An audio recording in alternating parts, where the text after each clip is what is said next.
soin. Il a cette grâce-là. Donc on sera vraiment bien enseigné. Amen. Avant de recevoir l'homme de Dieu, le pasteur, avant de le recevoir, aujourd'hui Dieu nous a fait aussi grâce de recevoir un homme de Dieu qui est le grand-père de notre sœur Suzanne. C'est le pasteur Poukila Jadot. Il est là. Que Dieu vous bénisse pour votre présence. On acclame le Seigneur.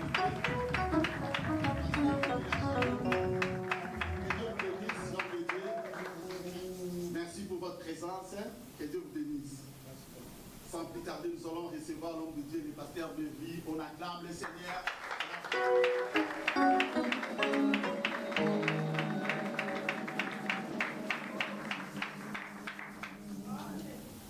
Continuez à acclamer le Seigneur. Montre que tu es dans la joie d'être ici. Montre que tu es dans la joie.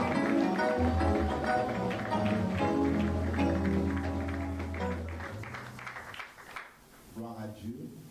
Avant toute chose, nous allons incliner nos têtes pour prier. Éternel Dieu de grâce, Dieu d'amour, Dieu de toute bonté. Toi, les maîtres des temps et des circonstances, nous voici encore une fois devant toi, Éternel, pour écouter ta parole.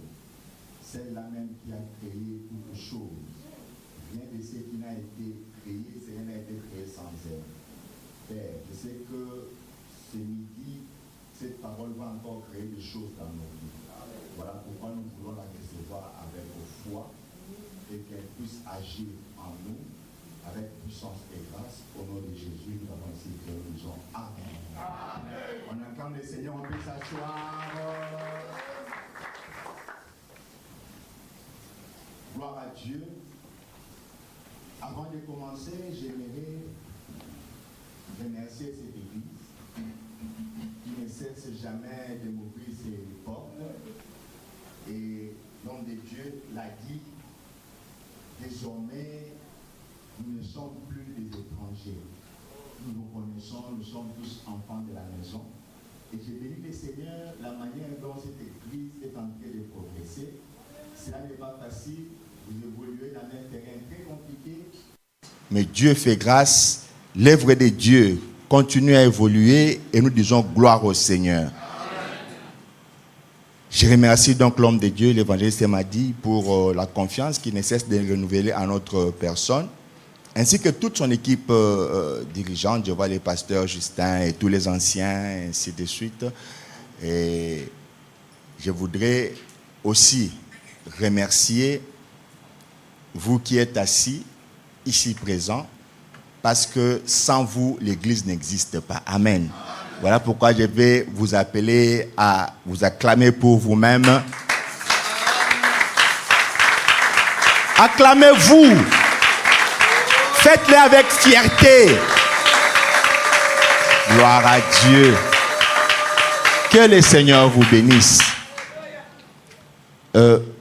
Vous allez me permettre, je vais un peu brûler un peu de politesse au protocole, parce que je vais faire normalement quelque chose qu'elle devrait faire.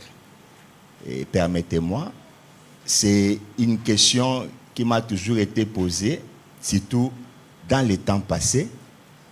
On me posait la question, mais pasteur, on ne fait que vous voir seul. Vous ne venez que seul. Bon. Heureusement que Dieu sait comment arranger les temps. Je vais vous présenter cette fois-là quelques membres de ma famille qui sont venus avec moi. Je vais commencer par celle qui s'appelle elle-même l'ancêtre, c'est-à-dire ma mère. Elle est à sa 4e génération et je suis fier de la voir encore forte. Maman Koupa Mbelou Véronique, elle peut s'élever. Nous acclamons le Seigneur. On acclame très fort le Seigneur.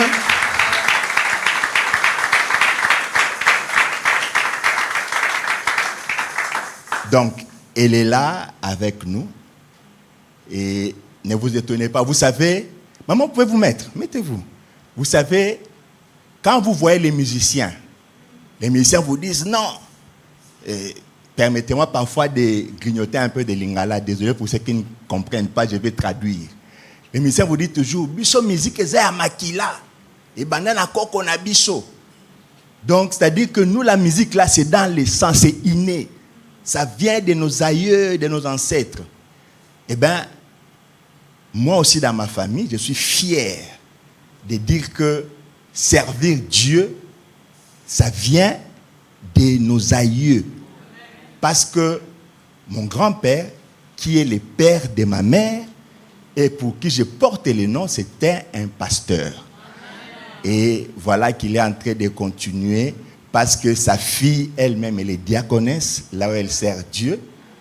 Et elle a sorti dans sa famille 2 pasteurs. L'aîné, je pense qu'il a déjà prêché ici, le pasteur Adrien, moi-même. Sans compter la sœur Miss qui se débat encore et qui est avec vous. On acclame très fort le Seigneur, acclamons le Seigneur. Bon, elle n'aime pas trop ça, mais malheureusement, je suis obligé de le faire. Elle va être obligée de s'élever. C'est ma moitié, c'est mon épouse, ma tendre épouse, Cécile Moutoba. Je vais demander qu'elle s'élève. On va acclamer le Seigneur.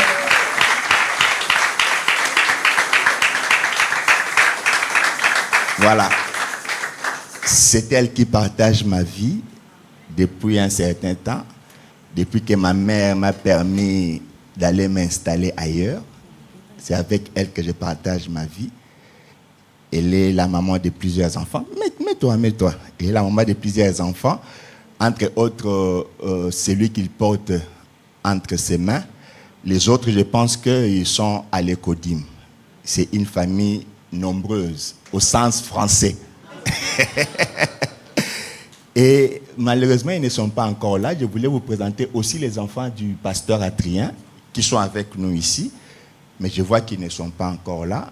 Peut-être que ça sera pour une prochaine fois. Donc, trêve de bavardage, on va passer à la parole de Dieu.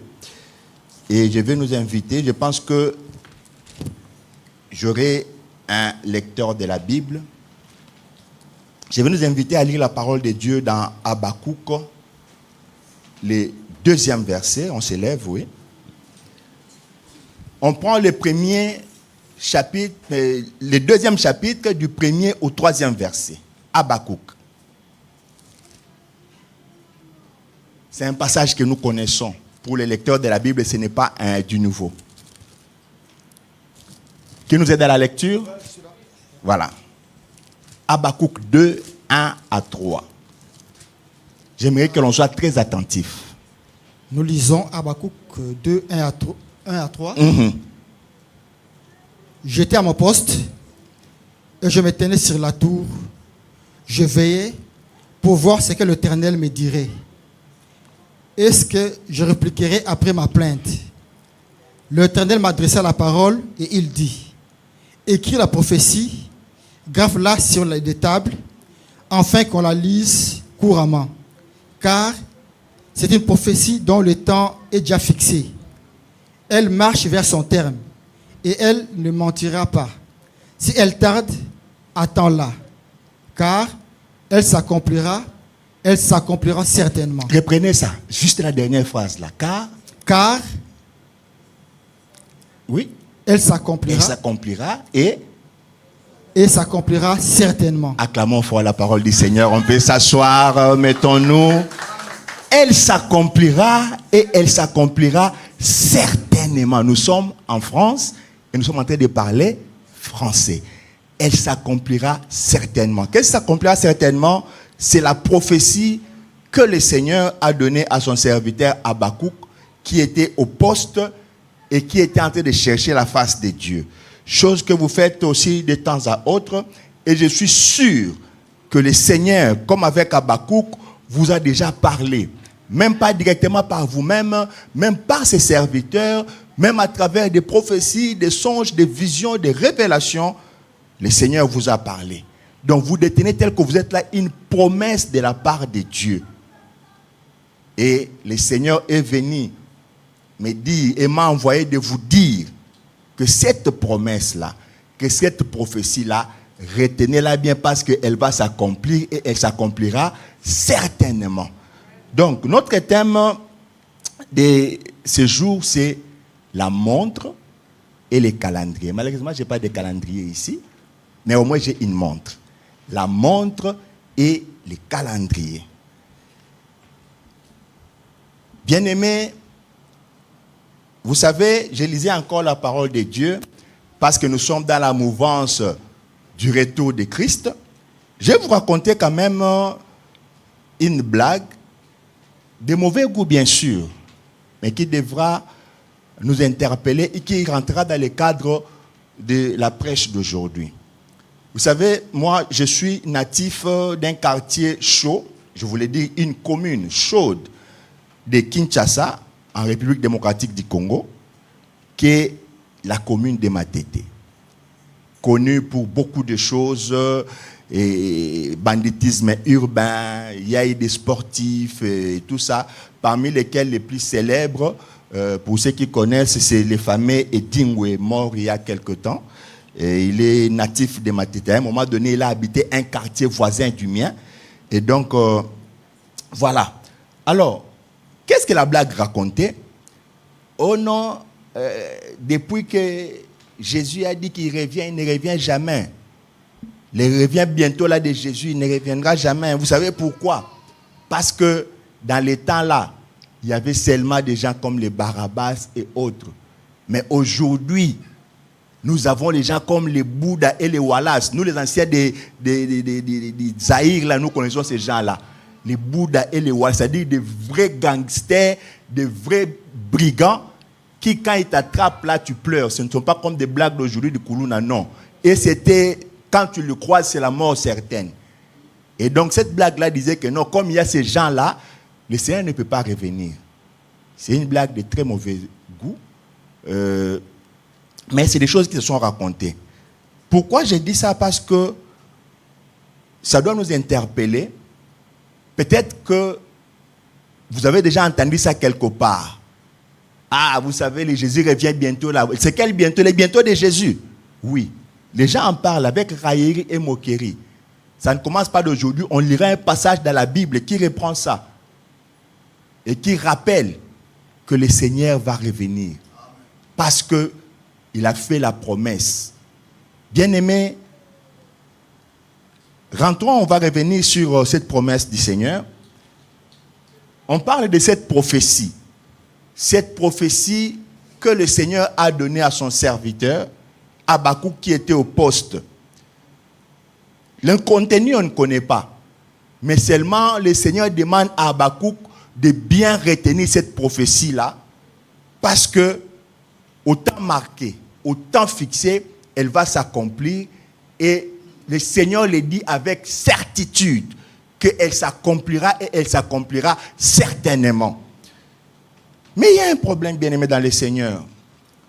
Vous savez, le problème ici, c'est un problème de temps.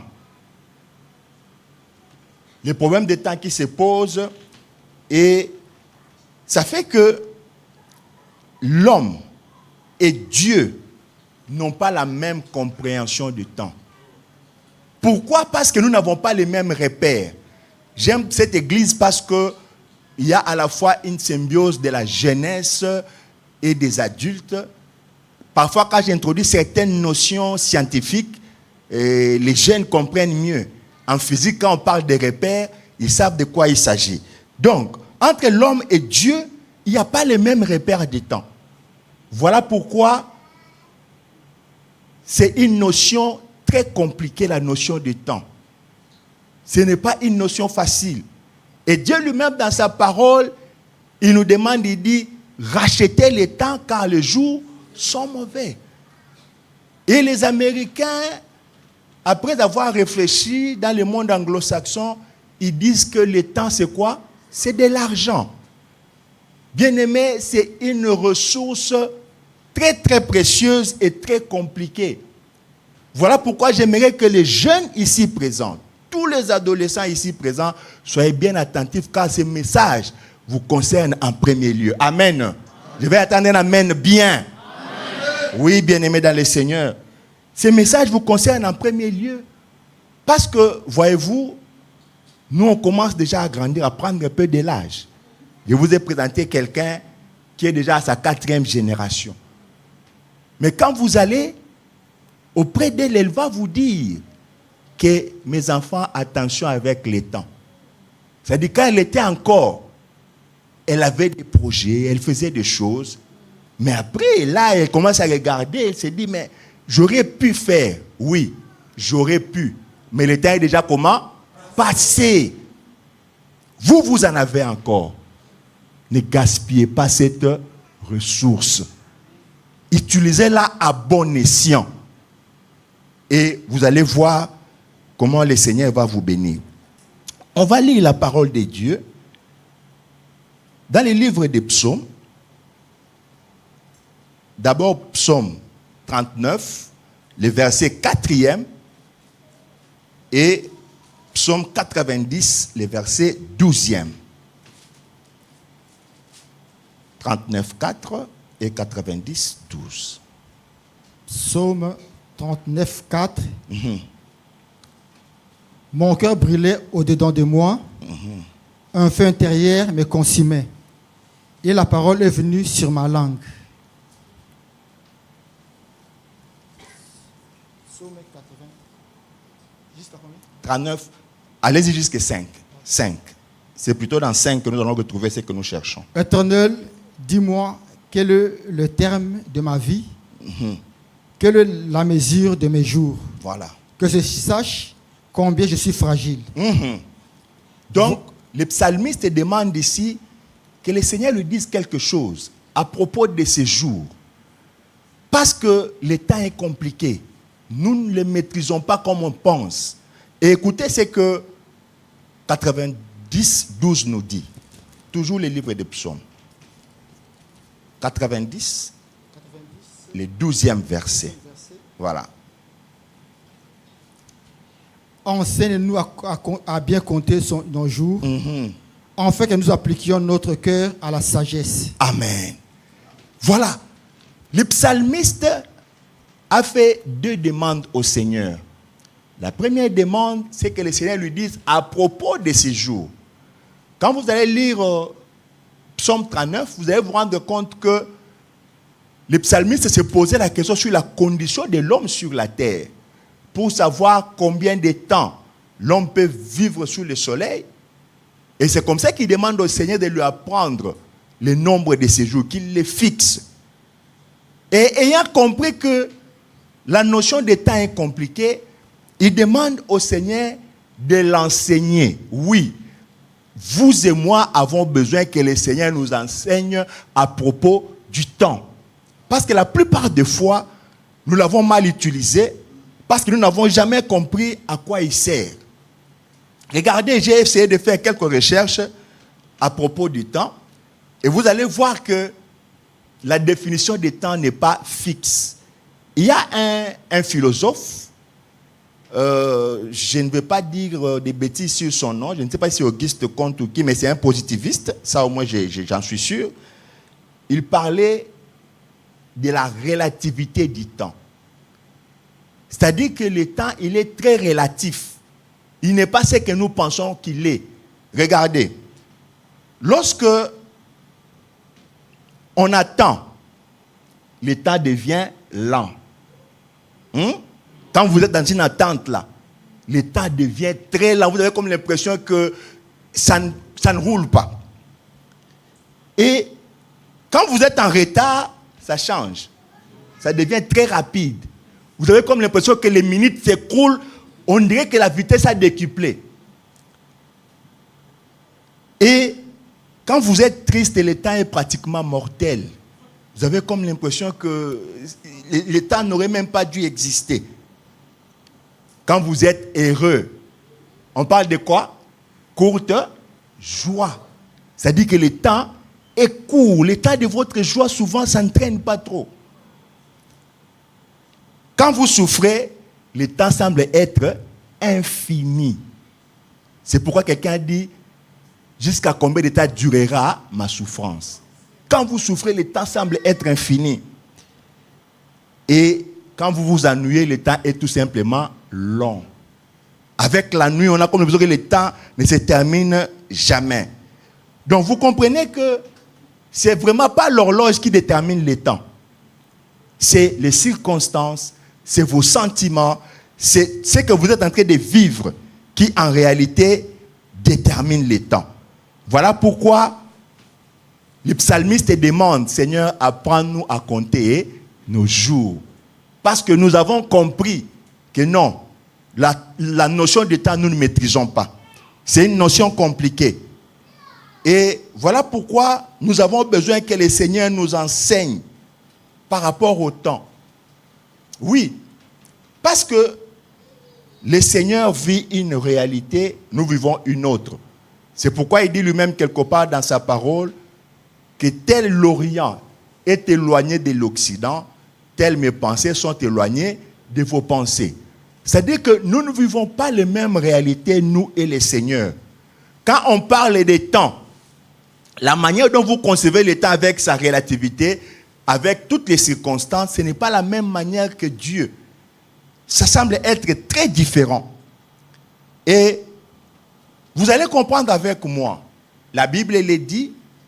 Et là, je vais revenir un peu dans la pensée de tout à l'heure avec le retour du Seigneur. On va prendre dans le livre de 2 Pierre 3.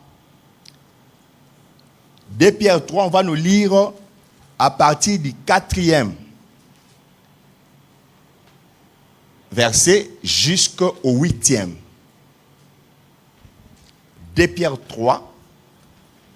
2 Pierre 3, de 4 à 8, nous lisons tous au nom de Jésus-Christ. Amen. Ils disent, où est la promesse de son avènement? Voilà, là on parle du retour du Seigneur. Car depuis que les pères sont morts, tout demeure comme dès le commencement de la création. Amen. Ils veulent ignorer en effet que des cieux existèrent autrefois par la parole de Dieu, de même qu'une terre tirée de l'eau est formée au moyen de l'eau. Amen. Et que par ces choses, les mondes d'alors périt, submergés par l'eau. Tandis que par la même parole, le ciel et la terre d'à présent sont gardés et réservés pour le feu, pour le jour du jugement et de la ruine des hommes impies. Mais il y a une chose, bien aimée, que vous ne devez pas ignorer. Une chose, n'ignorez pas ça. La Bible insiste. Vous savez, les mots dans la Bible ne sont pas placés par hasard. Depuis que moi j'ai compris ça, je commence à insister sur les mots. La Bible demande à ce qu'on ne puisse pas faire quoi? Ignorer. Ignorer quoi? Ce que devant le Seigneur, un jour est comme 1000 ans, et 1000 ans sont comme un jour. Amen. Prenez-moi Psaume 90, le 4e verset.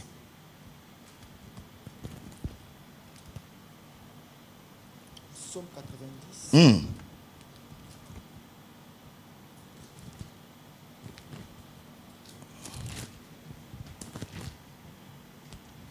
Psaume 90, le 4e verset.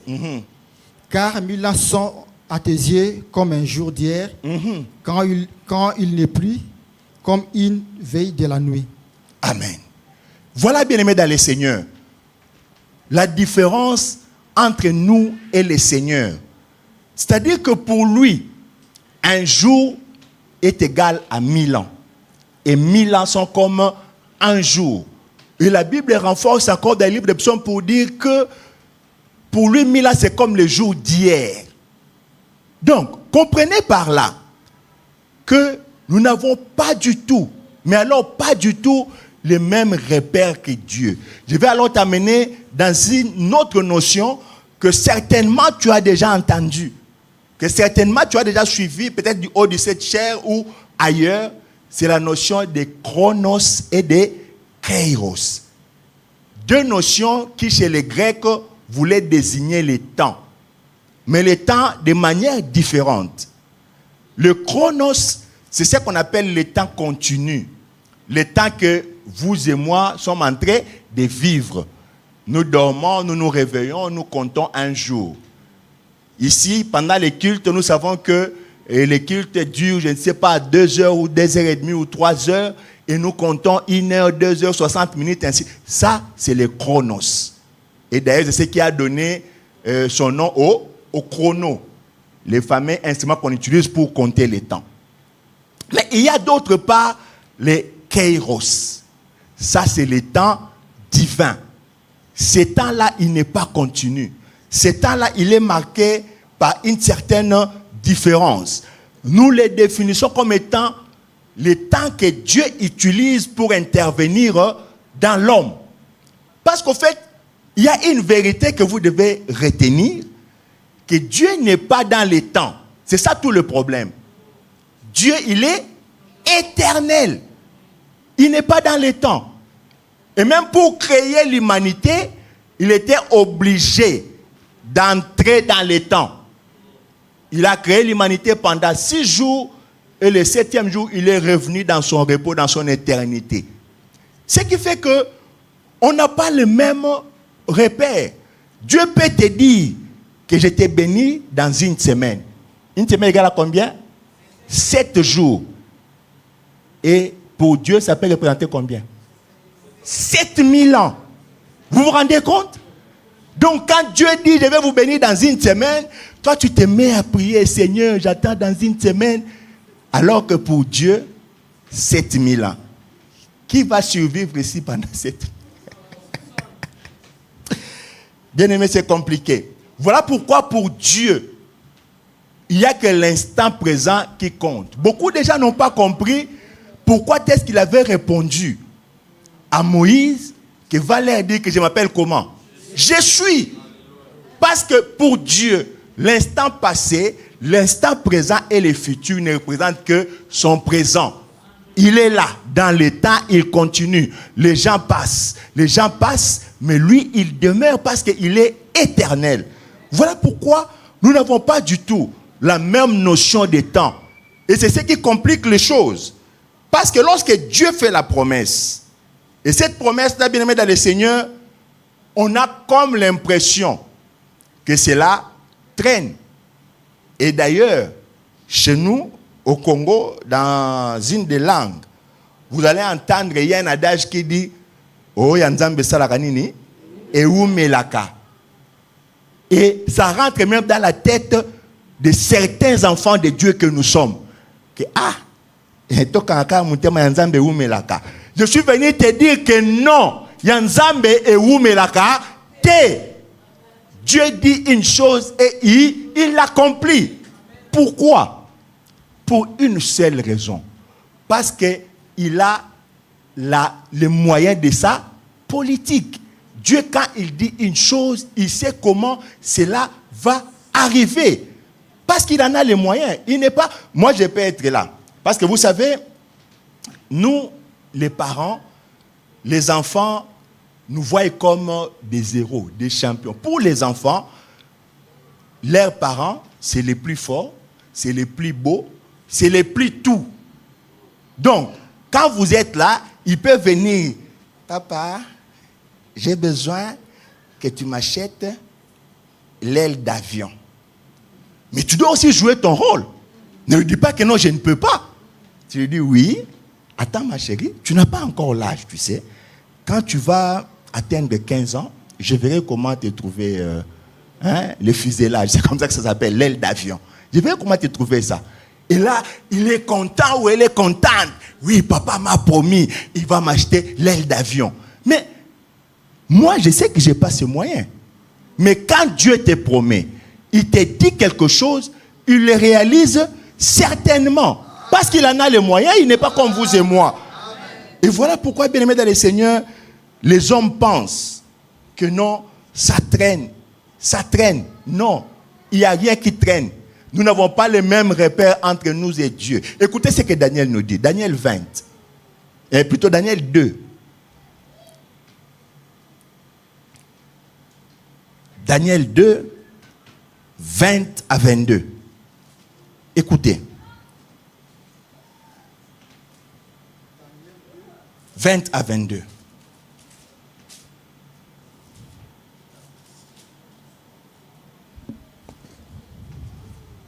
Daniel 2, 20 à 22, nous lisons tous. Amen.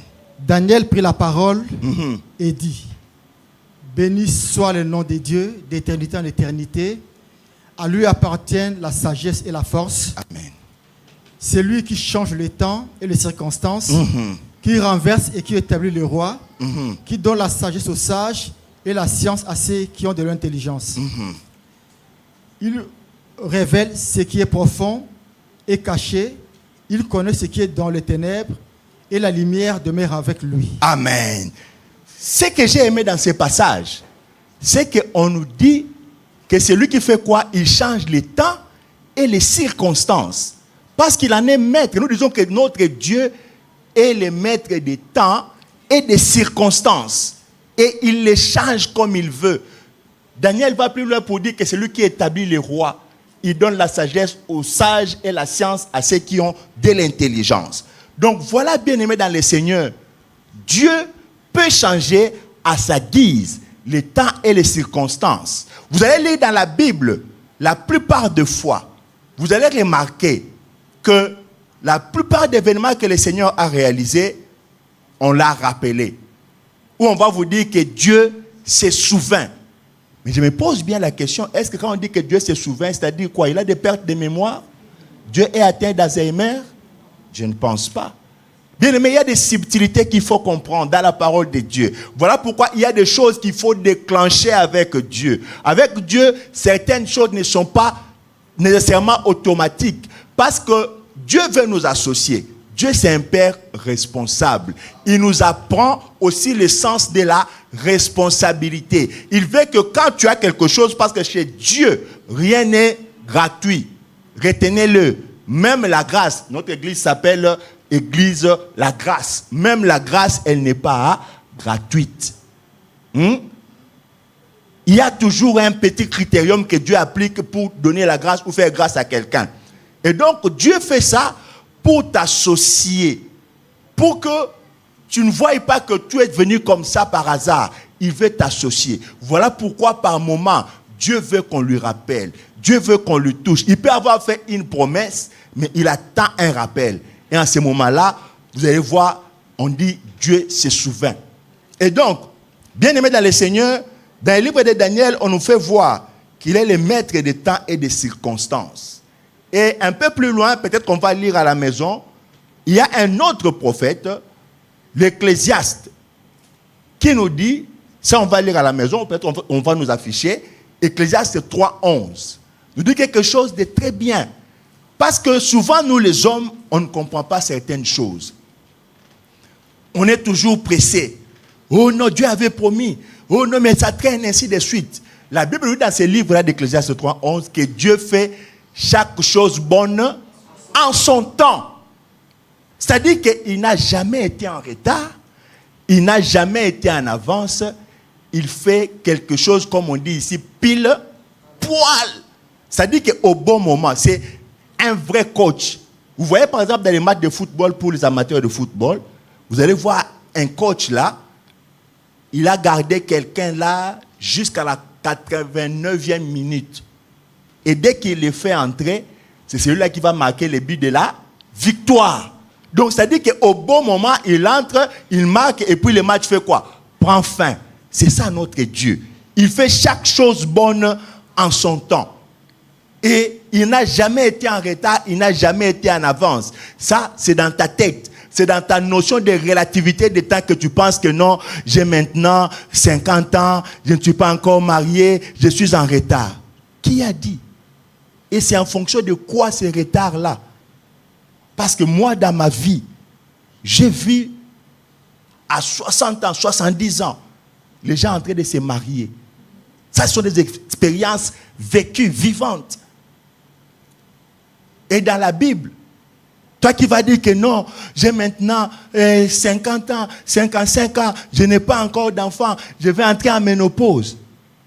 Mais qui t'a dit?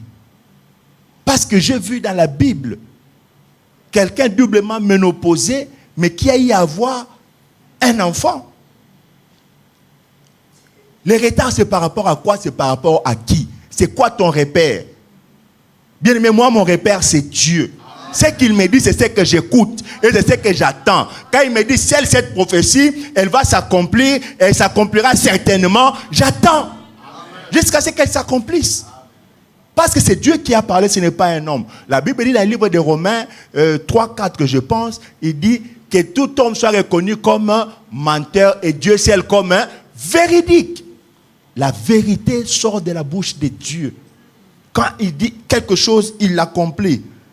Et je vais cette fois-là vous présenter un des passages que j'aime beaucoup. C'est vrai que toute écriture est inspirée de Dieu, nous dit Timothée. Mais ce passage, moi, je l'aime.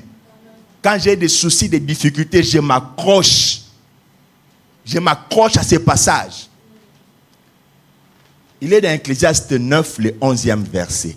J'aime beaucoup. On ne va pas lire, on va peut-être nous afficher. Ecclésiaste 9, 11 nous dit ceci.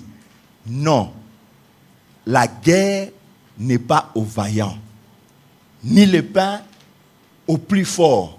Mais tout dépend pour eux. De quoi?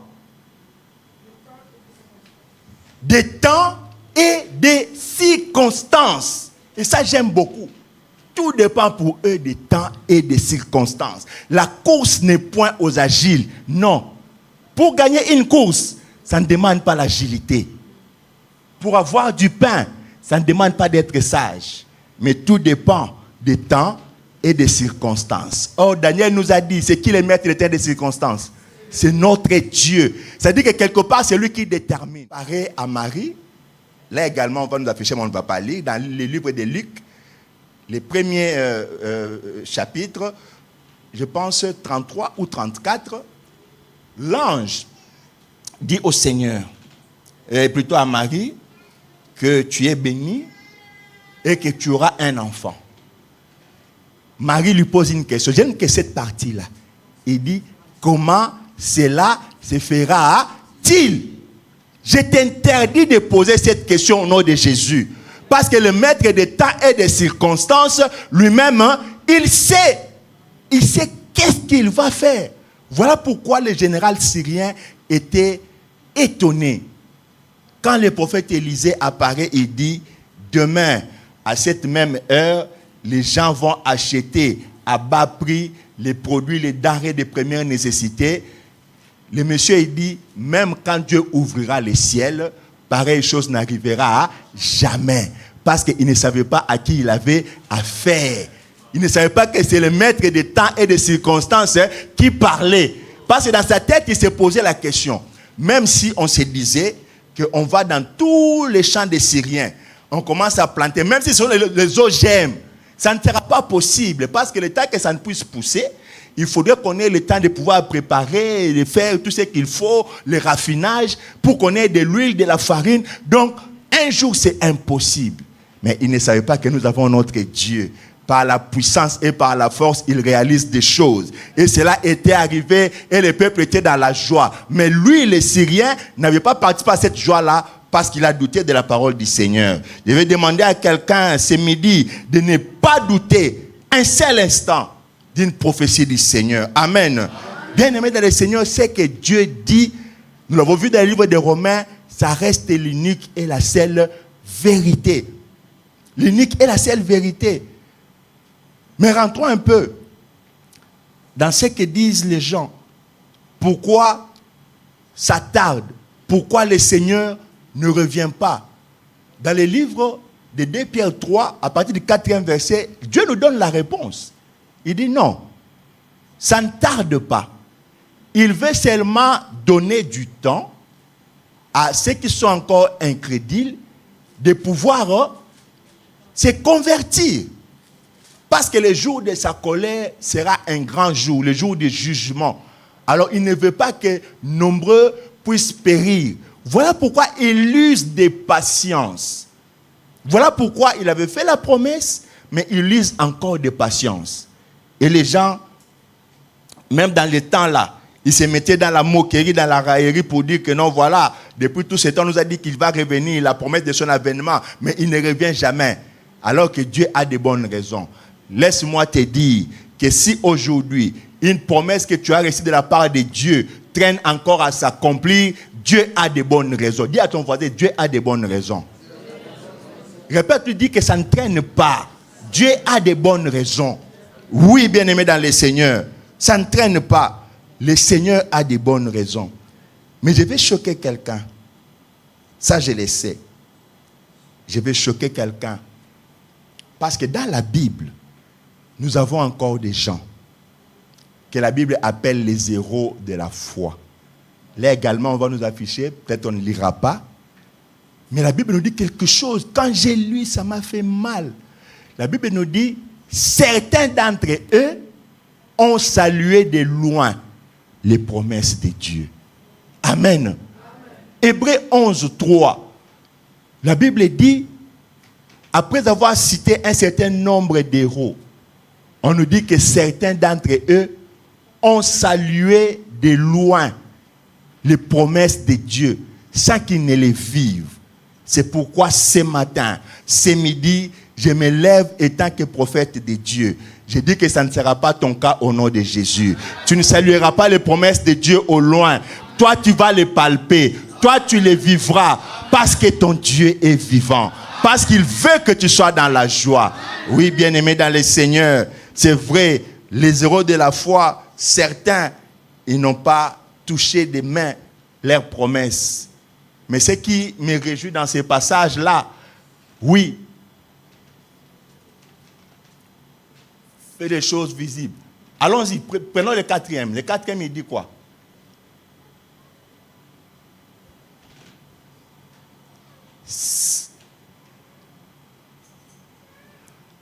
Allons-y au quatrième. Purée, c'était le 13e verset. Voilà pourquoi je ne vois pas ça. Hébreux 11, 13. Parce que bien avant, on nous cite tous ces héros-là. On les cite. Au 13e verset, on nous dit que certains d'entre eux ont salué de loin les promesses de Dieu. Mais ce qui est bien, c'est qu'ils avaient une plus grande promesse, celle d'une cité inébranlable, qui n'est pas construite de mains d'hommes, mais qui est construite par Dieu lui-même. C'est dans la foi qu'ils sont tous morts, sans avoir obtenu les promesses, les choses promises. Mais ils ont vu et salué de loin. Ils connaissaient qu'ils étaient étrangers et voyageurs sur terre.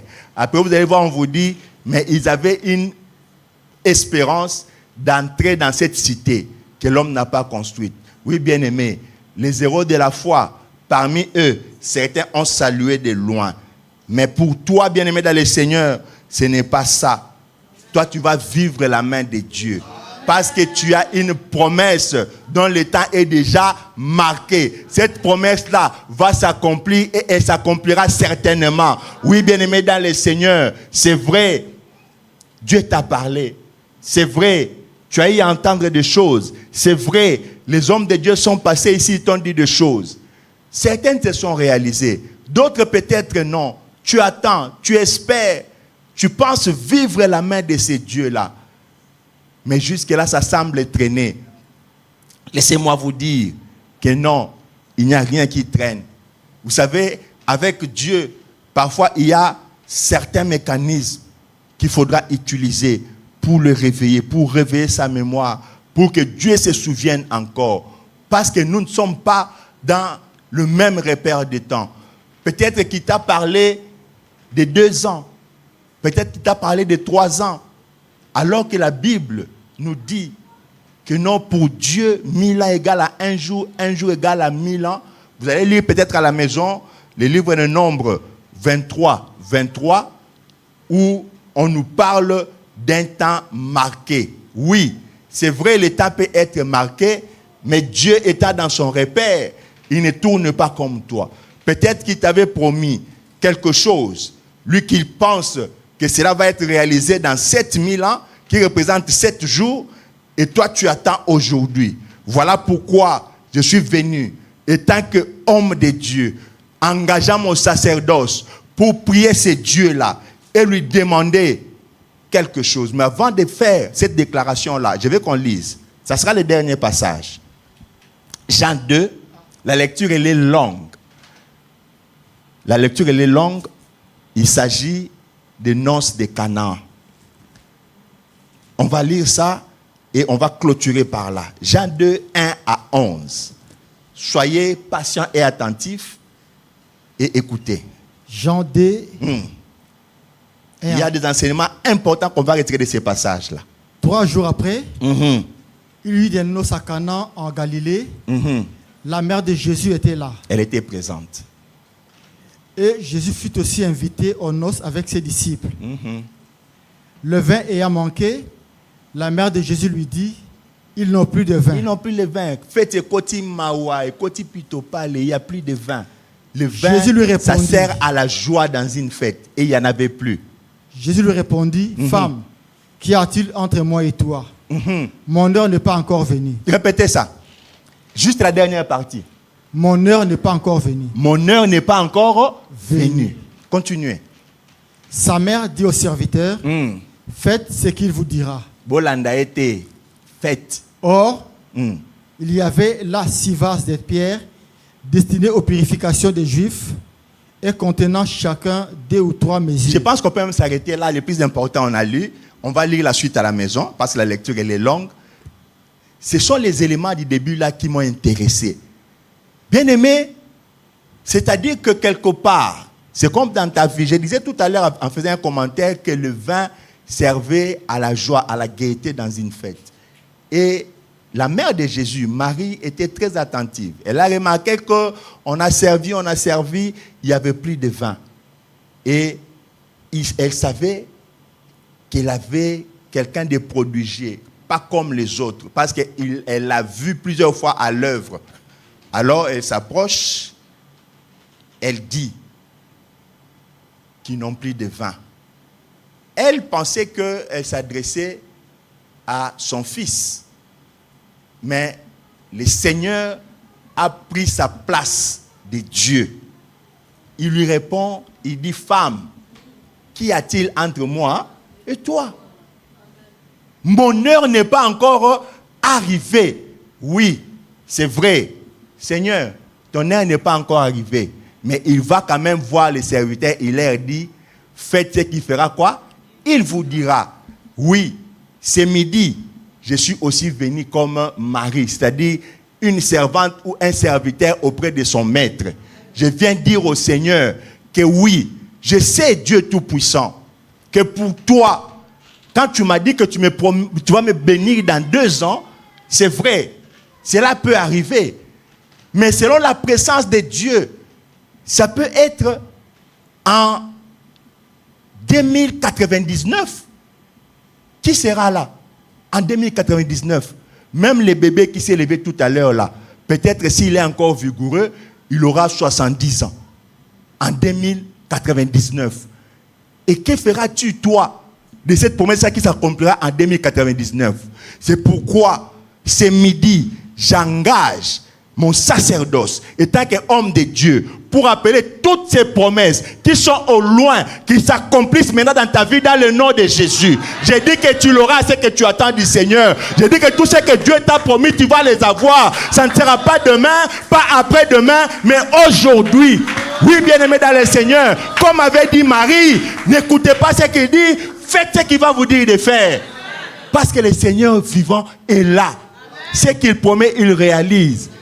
Tout est question de temps. Maintenant, je viens, étant qu'homme de Dieu, pour dire, Dieu t'a promis des choses. Je ne sais pas moi, dans 3 ans, dans 5 ans, dans 10 ans. Oui, il peut les ramener jusque dans 90 ans. Mais toi, tu ne seras plus là. Tu ne vas pas en jouir. Voilà pourquoi je veux que tu sois dans la joie, que tu sois heureux, que Dieu ramène ces promesses-là aujourd'hui et maintenant pour que tu en jouisses dans le nom de Jésus.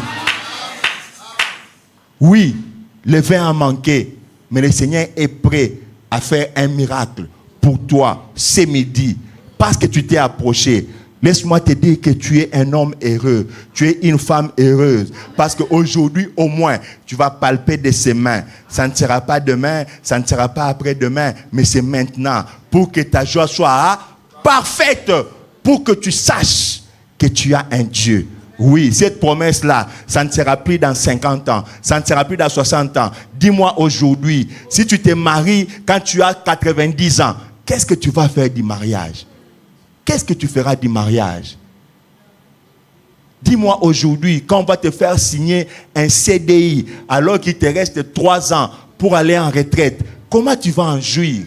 Comment? Dis-moi aujourd'hui, si on va te répondre à une requête que tu as demandée et que le temps est déjà passé, tu n'en jouiras pas. Le Seigneur, quand il donne une bénédiction à quelqu'un, c'est pour que cette personne-là puisse en jouir. Voilà pourquoi j'appelle toutes les promesses qui étaient au loin, qui étaient éloignées à leur accomplissement dans le nom de Jésus. Parce que le Seigneur est vivant. Oui, bien-aimé dans le Seigneur, que celui qui croit à cette parole, ce midi, qu'il incline sa tête. Nous allons prier le Seigneur. Nous allons prier le Seigneur. Dieu est merveilleux. Oui, la parole nous a dit que la course n'est pas aux agiles. Crois en Dieu, bien-aimé. C'est vrai, tu regardes tes moyens. Non, ce ne sont pas tes moyens, ce ne sont pas tes capacités. C'est le maître des temps et des circonstances qui décide. C'est lui qui est à la manœuvre. Tu te dis par exemple que je n'ai pas les moyens. On m'a demandé une formation que je n'ai pas. Mais tu l'auras, ce CDI-là au nom de Jésus. Tu te dis par exemple que non, dans mon dossier, tous les éléments ne sont pas au complet. Bien-aimé, Dieu est capable d'ouvrir les yeux de certains pour voir des choses. Il est capable d'en fermer aussi. Il avait fermé les yeux des Syriens qui soient frappés d'aveuglement. Mais il a ouvert les yeux du roi Cyrus pour qu'il voie les exploits de Mardochée. Dieu est capable de tout ça. Voilà pourquoi on va prier Dieu. Tu vas seulement dire une chose à notre Dieu, que c'est lui-même qui avait dit que je connais ce que j'ai prévu pour vous. C'est pour que votre joie soit parfaite. Tu dis à Dieu, Seigneur, que toutes les promesses que tu m'as faites, je veux qu'elles prennent corps, qu'elles soient revêtues de la chair, que je puisse les palper, les vivre. Pendant que je sais en jouir maintenant, on va prier au nom de Jésus. Prie le Seigneur. Prie avec foi, bien-aimé dans le Seigneur. Prie avec foi, bien-aimé dans le Seigneur. Oui. Le puissant de Jacob est là. Le Saint d'Israël est là. Le Saint d'Israël est là. Prie, prie avec foi. Ce n'est pas dans 50 ans que tu joueras de ce mariage-là. Que le Seigneur te le donne maintenant. Que le Seigneur te le donne maintenant. Ce n'est pas à 5 ans de ta retraite que tu vas jouir du CDI. Tu n'en auras plus besoin. Que le Seigneur te donne maintenant. Les documents que tu attends, que le Seigneur te les donne maintenant. Que tout ce que Dieu t'a promis, les enfants là, tu dois les avoir maintenant. Pour que ta joie soit parfaite. Prie le Seigneur. Prie le Seigneur. Prie le Seigneur. Alléluia. Alléluia. Alléluia. Tu n'as pas besoin de savoir comment cela va se passer, comment cela arrivera. Lui-même est là, il va tout orchestrer, il va tout organiser. Il est le maître des temps et des circonstances. C'est lui qui établit les rois. C'est lui qui fait asseoir. Oui, il prend quelqu'un dans la poussière et il l'amène parmi les rois. Il est Dieu, il est Dieu, il est Dieu. Alléluia. Alléluia.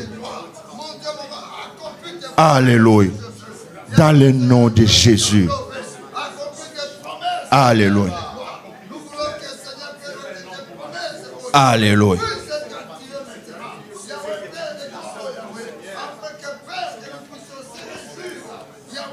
Au nom de Jésus-Christ.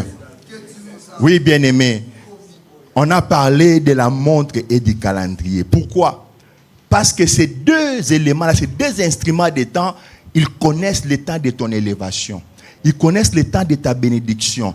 Ils connaissent le temps de ta gloire. C'est déjà marqué, c'est un temps marqué, fixé. C'est pourquoi j'aimerais prier maintenant avec les hommes et les femmes de foi. Je vous ai dit tout à l'heure que certaines choses se déclenchent auprès de Dieu. Celui qui pense qu'il peut déclencher quelque chose par rapport à sa promesse à Dieu, il touche une offrande. Je ne vais pas déterminer laquelle, mais je vais prier pour que tu déclenches ces miracles-là que nous avons entendus pendant longtemps. Touche une offrande. Tu as une promesse de Dieu. Tu as vu que ça tardait et tu veux que ça s'accomplisse. Oui, c'est aujourd'hui ou jamais. Touche une offrande. Je ne vais pas déterminer laquelle, même pas la hauteur, mais seulement quelque chose que tu veux que Dieu réalise pour toi et tu touches l'ampleur, tu vas passer devant, nous allons prier. Nous allons prier. Je t'attends. Je t'attends. Je t'attends. Tu as une promesse de Dieu. Tu veux que cela se réalise. Éternel Dieu de gloire, Dieu d'amour, Dieu de toute bonté, j'ai dit pas demain, pas après-demain.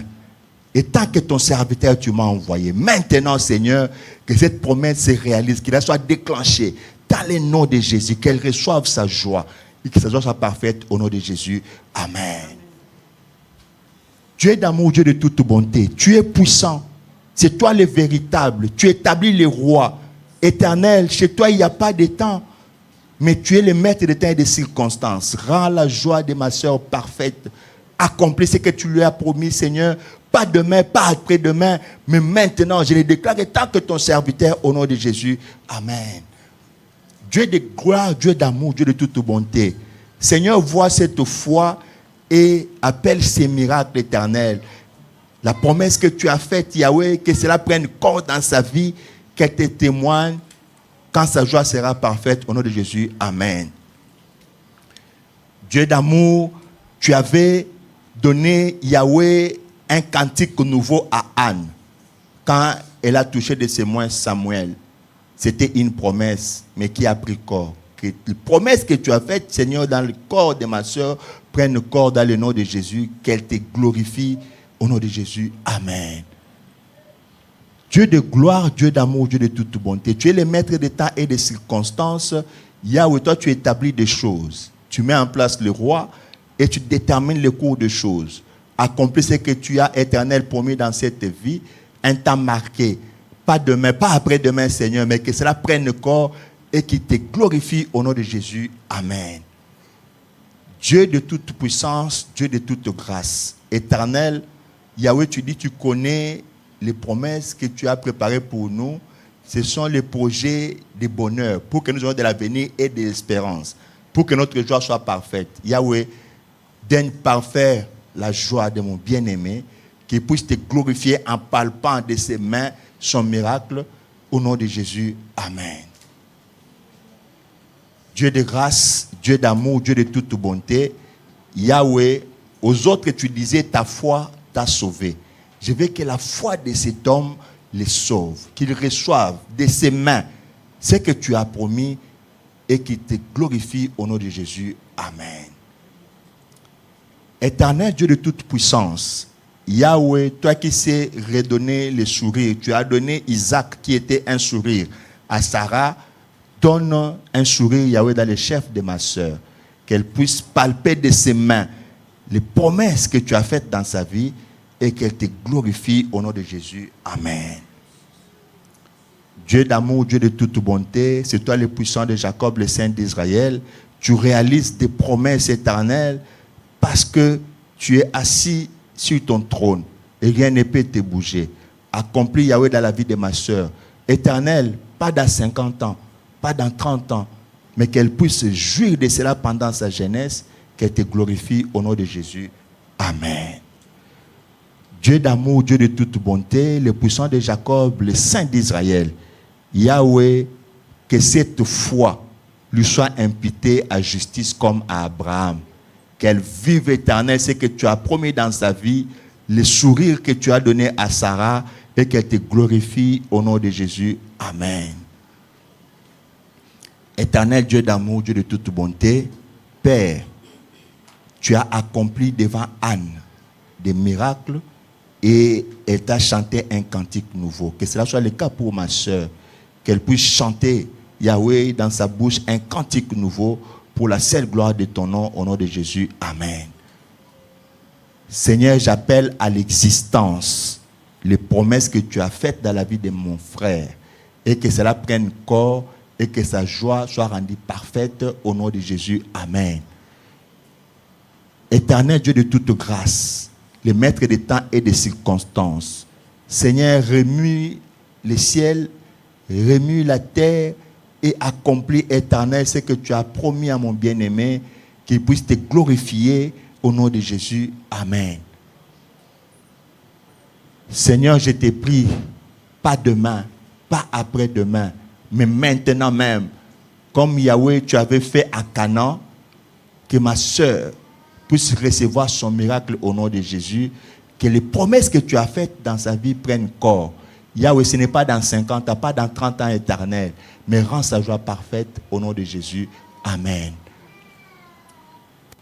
Dieu de gloire, Dieu de toute bonté, j'ai béni ma soeur dans le nom de Jésus et je déclare, Éternel, que toutes les promesses que tu lui as faites, Yahweh, vont ramener les sourires dans sa vie.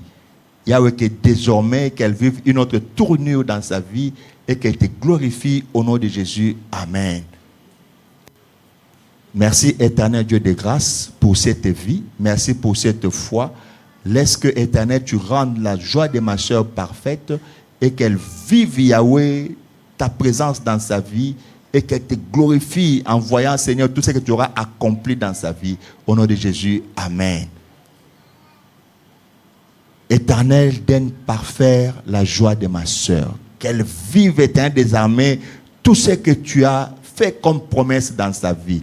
Éternel Dieu, Père, Yahweh, que ça ne soit pas dans 50 ans, pas dans 10 ans même, Éternel. Elle en a besoin maintenant et ici pour que tu te glorifies et que toute la gloire te revienne. Au nom de Jésus, Amen. Éternel Dieu de grâce, j'ai béni mon frère. Yahweh, je vois tout le temps qu'il a devant lui. Oh, le maître des temps et des circonstances, c'est toi. Je déclenche maintenant au nom de Jésus l'avalanche de toutes les promesses que tu as faites dans sa vie. Que cela l'accompagne dans sa croissance, qu'il sache qu'il a cru à un Dieu vivant et véritable. Au nom de Jésus, Amen. Éternel Dieu de grâce, merci Éternel pour cette marque de foi. Père, que cela soit imputé à justice à mon frère, qu'il vive Éternel des armées toutes les promesses dans sa vie et qu'il te glorifie au nom de Jésus. Amen. Seigneur, que tout obstacle qui pouvait se présenter dans l'accomplissement de tes promesses dans sa vie soit maintenant anéanti au nom de Jésus. Je déclare, Éternel des armées, qu'il est bénéficiaire de tout ce que tu as promis. Il le verra se réaliser les unes après les autres et il n'y aura qu'une nouvelle chanson dans sa vie, celle de la gloire de ton nom. Au nom de Jésus, Amen. Dieu de gloire, Dieu d'amour, Dieu de toute bonté, c'est quoi le temps devant toi, Éternel? Tu es le maître des temps et des circonstances. Déclenche dans le nom de Jésus, dans la vie de ma bien-aimée, Yahweh, l'accomplissement continu des promesses faites dans sa vie. Qu'elle les vive, Éternel, pas dans 15 ans, pas dans 20 ans, Seigneur, mais maintenant et ici, que sa joie soit parfaite au nom de Jésus. Amen. Gloire te soit rendue, Éternel. Ton serviteur s'est présenté comme Habakkuk. Yahweh, il était à son poste et tu lui as dit qu'il y avait un temps marqué. Ma prière est que ce temps-là se déclenche maintenant. Souviens-toi de lui, comme tu as fait avec Ézéchias, et qu'il puisse vivre, Éternel des armées, tes miracles, l'accomplissement de tes promesses dans sa vie. Au nom de Jésus, Amen. Dieu de gloire, Dieu de toute bonté, merci pour cette vie.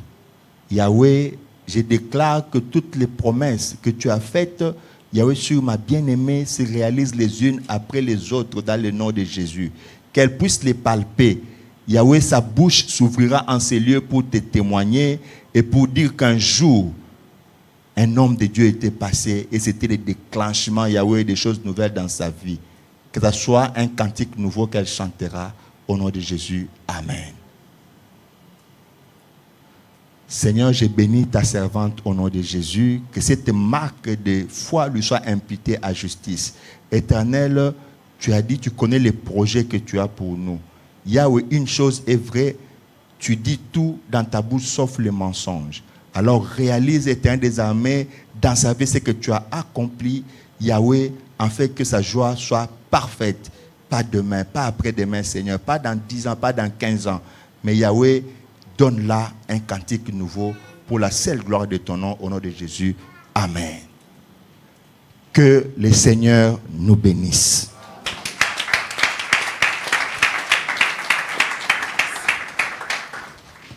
Nous allons fermer nos yeux dans la présence de l'Éternel.